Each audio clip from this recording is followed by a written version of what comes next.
Hi friends, welcome to Achan Bala recipe. சூப்பரா கிறிஸ்பியான ஒரு காலிஃப்ளவர் பக்கோடா தான் பார்க்க போறோம்.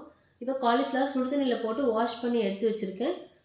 1 ஸ்பூன் மிளகாய் தூள் ஆட் பண்ணிக்கலாம், தனி மிளகாய் தூள். இத ஆட் பண்ணிட்டு கொஞ்சமா மஞ்சள் பொடி, தேவையான அளவு உப்பு ஆட் பண்ணிக்கலாம்.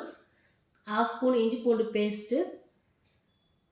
இதெல்லாம் ஆட் பண்ணிட்டு நல்லா mix பண்ணிக்கலாம். 1/4 ஸ்பூன் சோம்பு தூள், 1/4 ஸ்பூன் கரம் மசாலா.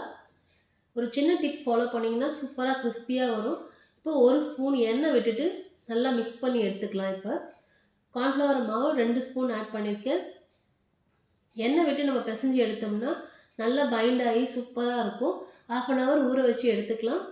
கூடவே கொஞ்சமா கறிவேப்பிலை ஆட் பண்ணீங்கன்னா அந்த கறிவேப்பிலை மொறுமொறுப்பா ஆகிற ஸ்டேஜில் நீங்கள் காலிஃப்ளவர் எடுத்துட்டீங்கன்னா கரெக்டாக கிறிஸ்பியா வரும். செவந்து நல்லா ரோஸ்ட்டாக வரும். நீங்களும் இதே போல் ட்ரை பண்ணி பாருங்கள் ஃப்ரெண்ட்ஸ். ட்ரை பண்ணி பார்த்து எப்படி இருக்குன்னு சொல்லுங்கள். தேங்க்யூ.